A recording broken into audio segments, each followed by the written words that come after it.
Coming into the 2025 Isle of Man TT, so much of the conversations that we were having about what we were going to see at this year's historic event was about who was going to emerge victorious in the battle between the big four as they've established themselves in recent years. Peter Hickman, the 14-time TT winner, his new teammate and co-owner of 810 Racing, Davy Todd, the Honda Racing entry of Dean Harrison, and of course the wild card, as always, now on BMW, of Michael Dunlop, the Isle of Man TT's most successful ever rider after last year's event. Unfortunately, before we even got to see any racing at the TT, we were robbed of one of those names whenever a big crash in qualifying ruled Peter Hickman out of contention. He had crashed at very, very high speed. We're talking 140-mile-an-hour fall at Carramore, a fast, bumpy left-hander on the Ginger Hall to Ramsey section of the circuit, which is already notorious among the riders as being somewhere that is bumpy, is difficult, and especially with the weather-struck conditions that we've had this week, has been damp and a bit greasy under the trees. Thankfully, Pete escaped largely unharmed from his fall. There's been a little bit of radio silence from his camp, perhaps understandably after the crash, but it sounds like he's pretty much intact. No broken bones that we know of, and despite two rather fantastic black eyes and a fairly significant concussion, he's back in the TT paddock already, congratulating his teammate Davy Todd on his win in the first Superbike race of the TT so far. But it's really hard to understate how much of a loss it is to this year's TT that Hickman isn't here. He's the lap record holder. He's been consistently the guy over the last few seasons that has really lifted the benchmark, especially in the Superbike class. Others like Dunlop and like Todd have challenged him, especially last year with Todd taking a senior TT win after Hickman really unusually crashed out just at Ginger Hall, the corner before where he had his big fall in practice this year. But it has been consistently Hickman over the course of the last 8 years maybe that has been the guy in the Superbike class that everyone wants to beat. He's been the guy raising the bar. He's been the guy that you measured yourself against, and you know, without him here racing at this year's TT, it definitely feels like we've been robbed of a little bit of something special.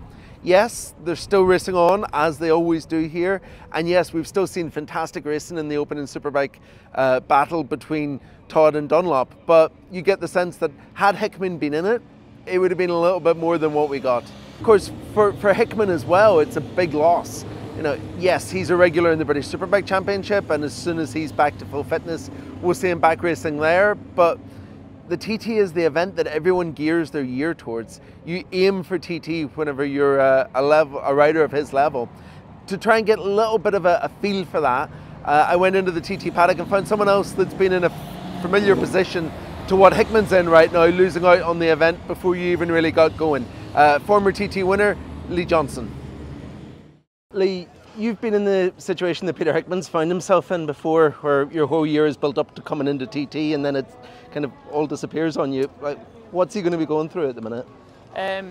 Yeah, I don't know if it's worse to crash at the Northwest or get a few laps into the TT, and well, either's crap in it. So yeah, he's going to be frustrated. I think I seen him down in the winners' enclosure yesterday, obviously when Davy got the first win for the team, and realistically that's Peter's team. I think, you know, well, Peter set the team up, it's all his staff and everything. I know him and Davy are joint owners or whatever way they want to call it, but from the inside it's realistically Pete's team. So I think that must be hard, because when I crashed and stuff, I was running my own team and stuff as well. So yeah, it's frustrating because you see all the work. Like, as riders, we normally don't see any of that. We just turn up, and as long as we bring our helmet, suit and leather, you know what I mean, that's all we need to bring. So I'm presuming he's going to be pretty frustrated right now. What do you do to get over it? Just get back on the bike as soon as possible and start looking at next year? Yeah, it's hard because there's going to be a period of suffering, do you know what I mean? He's going to be sore for a while. It's grand when he's cruising around here and things to take his mind off it, but the second he gets home and you're sat in the house on your own and realise that nobody really actually cares, do you know what I mean? It's a whole different world. There obviously is people close to you, but outside of that, it's yeah, most people in this industry want you for what you can do and not, you know, what you're not doing. So yeah, he's going to be frustrated for a few months, and hopefully he can get back on the bike pretty soon. Like you say, you've done the team owner thing and the team manager thing as well. Is there any solace out of the fact that Davy's having a good week? I don't know how that feels for him because it was always just me in the team. Yeah. So, yeah, I don't know if that's better or worse, knowing that the bikes are capable of doing the job and he's capable of doing the job. So, what way would that make him feel if he's not doing the job? While TT 2025 might have been a complete write-off before it ever really got started for Peter Hickman, there is a flip side to it for him as well, because he's not just an Isle of Man TT racer this year, he's also a team owner as well. After the collapse of FHO Racing, his former team that he had so much success with in recent years at the TT, him and what should have been his teammate in 2025 and was one of his biggest rivals in 2024, Davy Todd, teamed up to form 810 Racing and came into this year's TT a bit on the back foot, but nonetheless looking really, really strong, something that Todd delivered on the opening Superbike race of the year by taking a win.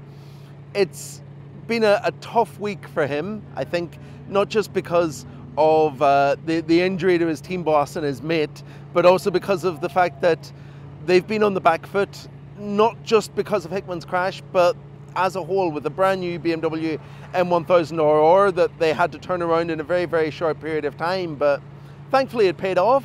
He took that victory and we were able to catch up with him a little bit afterwards just to get his thoughts on the redemption arc that the team has been through after such a tough start to their entire time together, not just this year's TT. I know how much work you boys have put in over the last 3 months to make all this happen. Has there been a few moments where the top step of a TT podium has felt like an awful long way away? Definitely at times. Even the start of practice week when we arrived here, we were a long way away with the bike. I wasn't comfortable.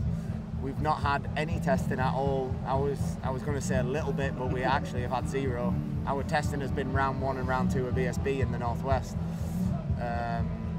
So to come here and obviously be a long way away initially, I've just got to give it up to the whole team. They've done such a great job with the bike and getting me comfortable into the position that I want to be with the bike, and we've got there and got me comfortable, and then in the few days that we've had such limited time of practice here as well, they've done such a great job, and yeah, as I say, I couldn't do it without them. And yeah, like to answer your question, yes, there has definitely been times that it felt a long way away, but we've all put in the work to make this happen.